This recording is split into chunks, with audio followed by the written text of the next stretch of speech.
Bonjour à tous chers croque lecteurs. Aujourd'hui, je reprends le contrôle de l'émission. Mais avant de commencer, l'émission spéciale Vincent Villeminot vous a-t-elle plu?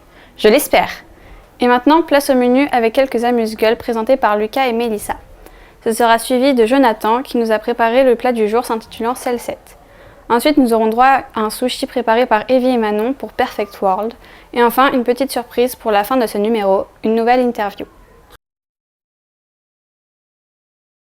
Et maintenant, commençons avec Lucas pour les amuse-gueules. Aujourd'hui, je vais vous parler de Rikudo, La Rage au Poing, un nouveau manga publié aux éditions Kazé. La sortie du premier tome est prévue pour le 8 février 2017. L'auteur de ce manga est Toshimitsu Matsubara, dont c'est la première œuvre en France. Au Japon, la série compte déjà 9 tomes. Voici un petit teasing alléchant de cette histoire. Riku Azami, le héros, vient de perdre son père qui s'est pendu. Il part donc habiter chez sa mère, vivant avec un dealer violent et sadique. Le héros, voyant sa mère maltraitée, frappe d'un direct du droit le dealer. Il finit par le tuer d'un coup de cendrier. Un ancien boxeur, Kyosuke, le prend sous son aile pour qu'il réussisse à défendre ceux qu'il aime. C'est au tour de Mélissa de nous présenter de nouveaux titres. Les éditions Thierry Magnier, que nous avions eu le plaisir d'interviewer sur le plateau de Croque Lecture, vont publier dans la collection Petite Poche de nouveaux titres qui sont sortis en janvier 2017. Hubert Ben Kemoun écrit un 8e ouvrage dans cette collection s'intitulant Joyeuse Pâques et Bon Noël. Avec humour, il décrit l'histoire de retrouvailles de Bernabé et de sa grand-mère. 5 ans qu'ils ne se sont pas vus.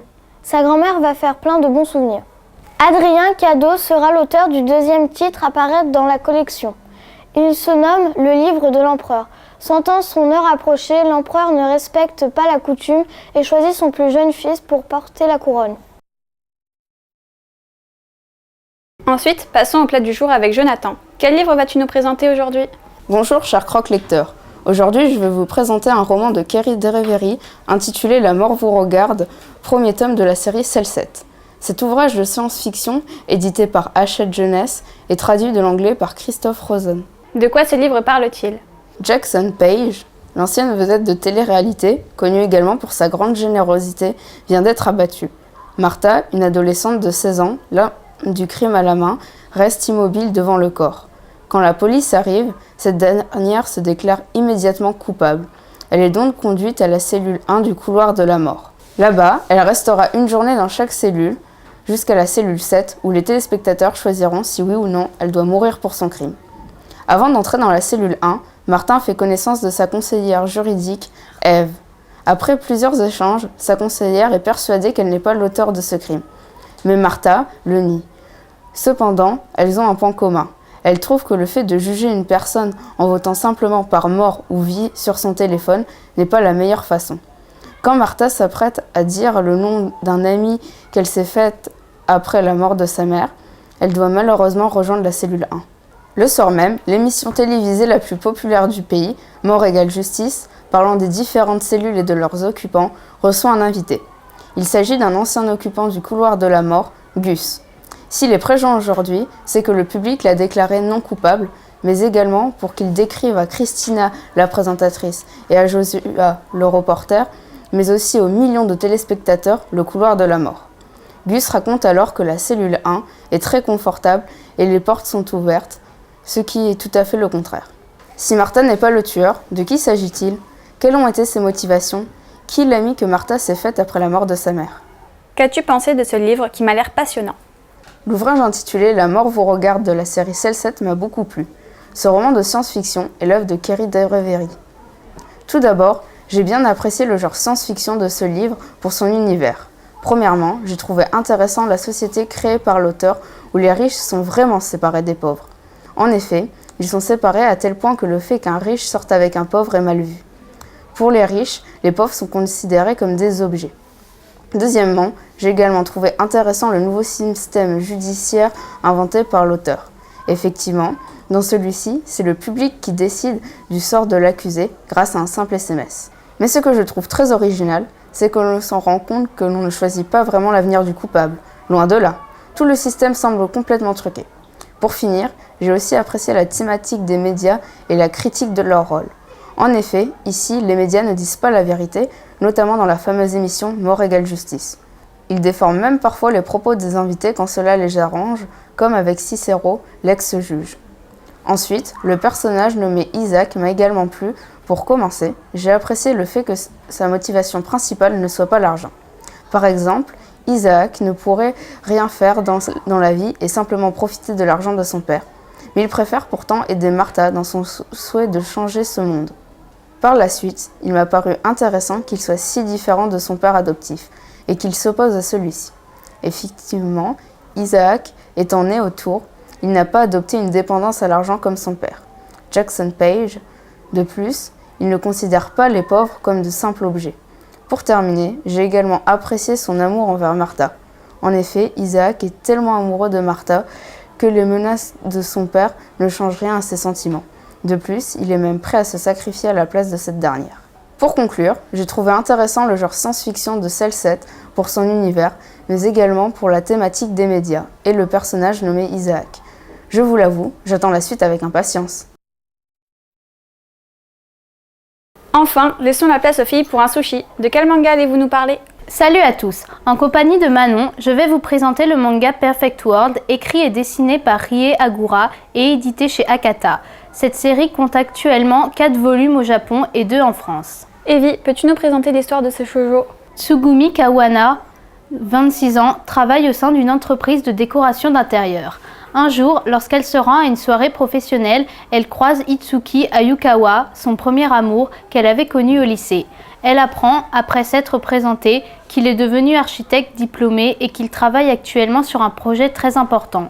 Lorsqu'en fin de soirée, celui-ci décide de rentrer, Kawana découvre avec stupéfaction que son vieil ami est handicapé et se trouve dans un fauteuil roulant.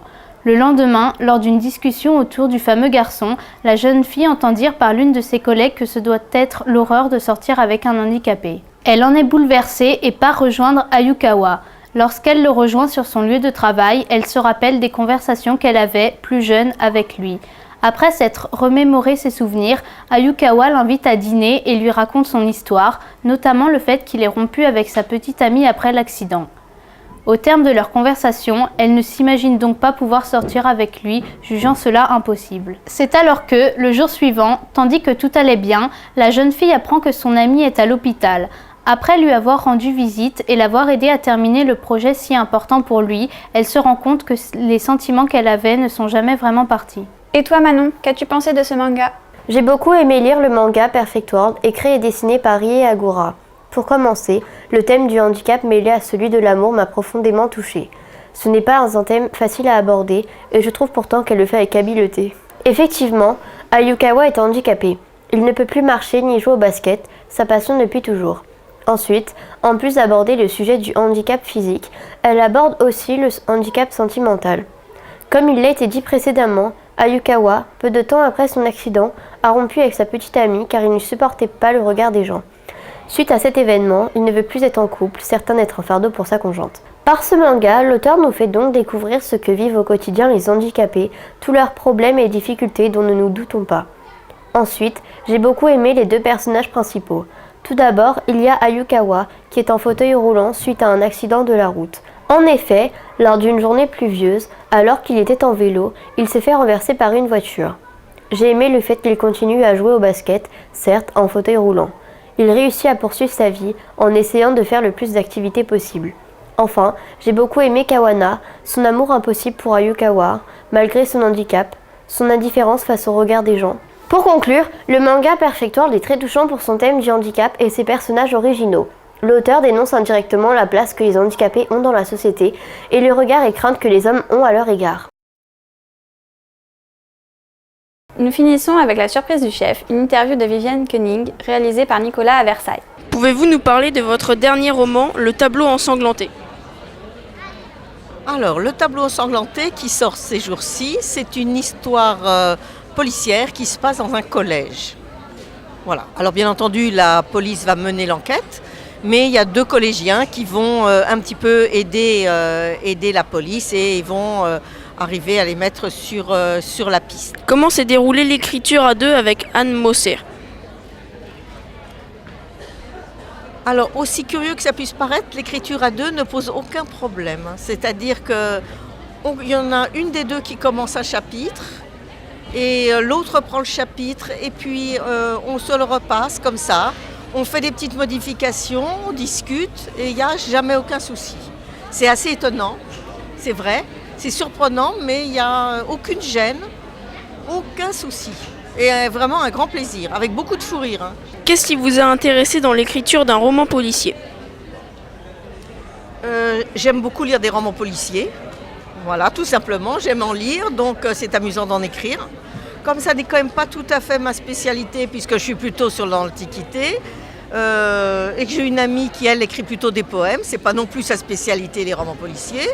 Donc elle publie des poèmes, moi je publie plutôt des ouvrages historiques sur l'Antiquité, et à nous deux, on a décidé d'écrire des romans policiers. Cette année, vous avez publié La mythologie en BD. Comment s'effectue votre travail d'écriture pour une bande dessinée ?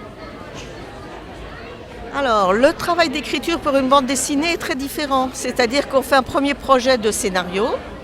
Après ça, l'illustratrice va, en fonction de notre découpage et du texte, va faire un premier crayonné, c'est-à-dire des brouillons de dessin, des croquis. Une fois que je vois ce qu'elle a mis sur les dessins, eh bien, je modifie le texte.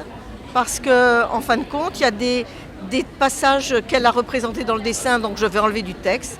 Et des choses que je pensais qu'elle allait représenter dans le dessin et qu'elle n'a pas représentées, donc je vais rajouter dans le texte. Voilà, et ça fait plusieurs allers-retours aussi. Et voilà un épisode de plus de terminé. Mais vous nous retrouverez dès la semaine prochaine pour un nouveau numéro. N'oubliez pas de vous abonner à notre chaîne YouTube et de nous rejoindre sur Facebook pour suivre notre actualité.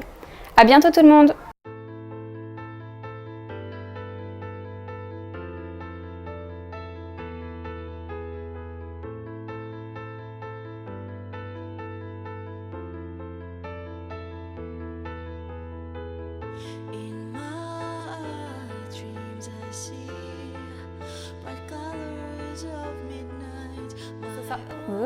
D'accord, ça commence bien. Le héros, voyant sa mère violent et sadique.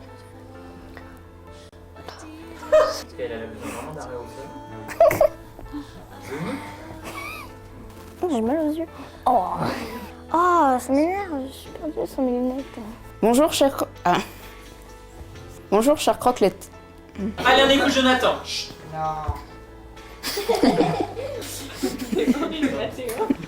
Mérite une petite claque. L'ancienne vedette de télé... Ah, non.